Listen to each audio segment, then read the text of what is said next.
পনীৰ লৈছোঁ, আদা দীঘল দীঘলকৈ কাটি লৈছোঁ, ধনিয়া, কচুৰি মেথি, কেঁচা জলকীয়া, গোটা জিৰা, আপোনাৰ ইলাচি, মগজদানা আৰু কাজুখিনি মই গৰম পানীত ভিজাই থৈছোঁ, দৈ আৰু লগতে আপোনাৰ নিমখ, এয়া জিৰা পাউডাৰ, কাশ্মীৰী মিৰ্চি পাউডাৰ, ধনিয়া পাউডাৰ আৰু হালধি। মই এটা বাতিত দৈখিনি ল'লোঁ। এতিয়া মই যিখিনি কাজু আৰু মগজ ভিজাই থৈছিলোঁ তাৰ পেষ্টটো বনাই ল'লোঁ আৰু সেইখিনি দৈখিনিৰ ওপৰত দি দিছোঁ।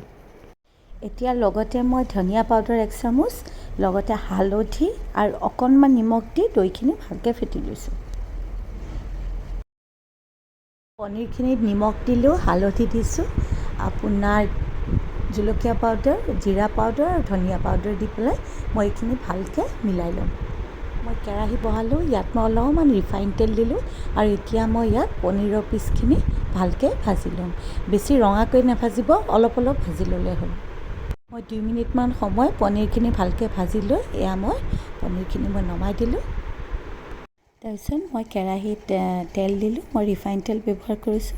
তেলখিনি গৰম হোৱাত ইয়াত মই ইলাচিকেইটা দিছোঁ আৰু লগতে গোটা জিৰাখিনি দি পেলাই অলপ ৰঙচুৱা হোৱালৈকে ভাজি ল'ম। মোৰ মছলাখিনি দিয়া ভিডিঅ'কণ কৰিবলৈ থাকি গ'ল। এতিয়া তাৰপিছত মই তাত আদাখিনি দিলোঁ, অলপমান জিৰা, ধনিয়া আৰু জলকীয়া পাউডাৰ আৰু অকণ নিমখ দি তাত 1 চামুচ পানী দি অকণ ভাজি ল'লোঁ। তাৰপিছত যিখিনি দৈ পেষ্ট আছিলে সেইখিনি দি পেলাই আকৌ মই অকণমান পানী দিলোঁ। পানী দি পেলাই এইখিনি মই ভালকৈ ভাজি লওঁ।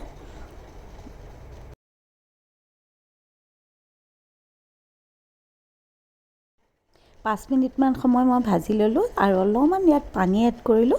কৰি পেলাই এইখিনি মই আৰু 10 মিনিটমান সময় উতলাই ল'ম। মই গ্ৰেভিখিনি ভালকৈ উতলাই ল'লোঁ। এতিয়া ইয়াত মই পনীৰখিনি এড কৰিছোঁ আৰু অকণমান সময় মই এইখিনি ভালকৈ মিক্স কৰি ল'ম। আৰু এতিয়া মই ইয়াত যিখিনি কচুৰি মেথি আছিলে সেইখিনি এড কৰি পেলাই অলপ সময় ভাজি ল'ম। মোৰ পনীৰখিনি প্ৰায় হৈ গ'ল। এতিয়া মই ইয়াত যিখিনি ধনিয়া মই কাটি থৈছিলোঁ সেইখিনি দিলোঁ। ধনিয়া অলপমান সৰহকৈ দিব, তেতিয়া খাবলৈ ধুনীয়া হয়। ধনিয়াখিনি দিয়াৰ পিছত অলপমান লৰাই পেলাই মই গেছটো বন্ধ কৰি থওঁ। মই পিঁয়াজ আৰু নহৰু ব্যৱহাৰ কৰা নাই, তথাপিও খাবলৈ খুব ধুনীয়া হয়। আশা কৰোঁ আপোনালোকে ট্ৰাই কৰি চাব। আজিলৈ নমস্কাৰ।